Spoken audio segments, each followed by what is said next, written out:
uang bulanan belum cair. Tenang, ada bayarin dulu. Beli sekarang, bayar nanti dengan cicilan murah dan mudah. Kalian pasti pernah ngerasa waktu scroll TikTok atau Instagram terus lihat teman-teman atau influencer punya barang keren dan tiba-tiba muncul pikiran, kayaknya gue juga harus punya deh. Fenomena ini bisa dijelaskan lewat social comparison theory dari Festinger. Teori ini bilang bahwa manusia cenderung membandingkan dirinya dengan orang lain untuk menilai nilai diri. Nah, media sosial itu memperbesar proses pembandingan itu. Karena apa? Yang kita lihat di media sosial biasanya adalah highlight, bukan realita lengkap. Tapi tetap saja, kita merasa tertinggal atau tidak tampil selevel dengan orang lain. Selain itu, ada juga normatif social influence, tekanan sosial yang membuat kita mengikuti apa yang dilakukan orang lain supaya diterima. Makanya, kita sering merasa harus punya barang yang sama, gaya yang sama, atau lifestyle yang terlihat keren. Sekarang, kita masuk ke bagian kedua, pay later. Layanan ini makin mudah diakses. Buka aplikasi, klik setuju, langsung bisa beli. Menurut Theory of Planet Behavior, keputusan seseorang untuk melakukan sesuatu dipengaruhi oleh 1. Sikap terhadap perilaku itu, 2. Tekanan sosial, 3. Kemudahan melakukan itu. Tiga-tiganya ada di pay later. 1. Sikapnya positif, bisa beli sekarang, bayar nanti. 2. Normanya kuat, banyak teman pakai, banyak promo. 3. Kontrolnya mudah, aplikasi menyederhanakan proses.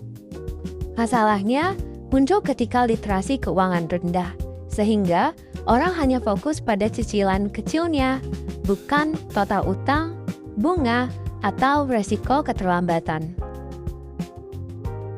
Fenomena ini disebut dalam teori bounded rationality. Manusia membuat keputusan dengan informasi terbatas, seringkali tidak rasional sepenuhnya. Jadi, bukan karena orang boros, tapi karena informasinya kurang. Lalu, kenapa orang sampai berutang demi barang-barang yang sebenarnya tidak mendesak? Ini bisa dijelaskan melalui teori dari Thorstein Veblen. Menurut teori ini, orang melakukan konsumsi bukan hanya untuk fungsi barangnya, tapi untuk menunjukkan status sosial.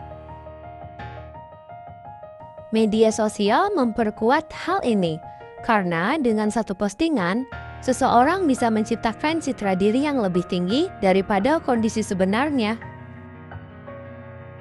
Makanya, keinginan untuk naik kelas sosial secara instan makin besar. Pay later kemudian jadi alat yang dimanfaatkan untuk membangun citra itu, cepat, instan, dan terlihat meyakinkan, meski kadang tidak sesuai kemampuan finansialnya.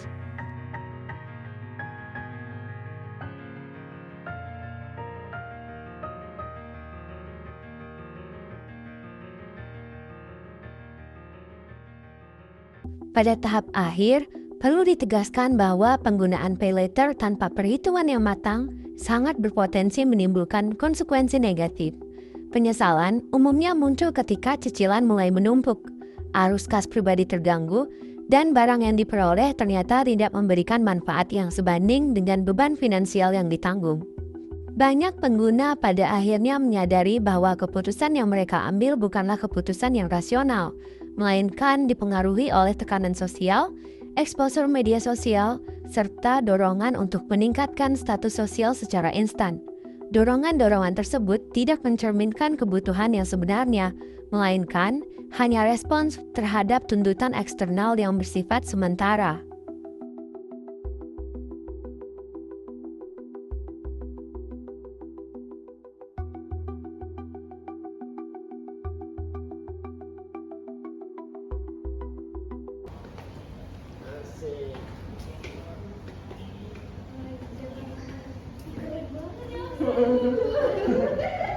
Oleh karena itu, sangat penting bagi masyarakat untuk memahami resiko jangka panjang dari penggunaan fasilitas kredit instan seperti pay later.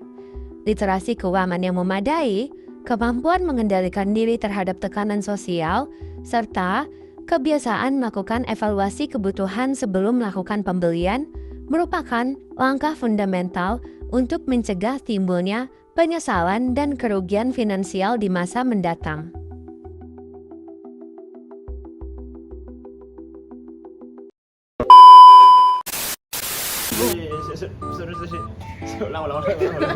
Aku udah ngene. Gila jamnya cuy. Oke, udah, stop. Buka gambarnya zoom, nah.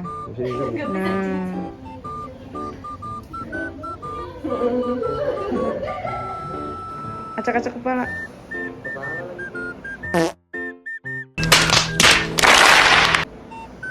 Kepala sih.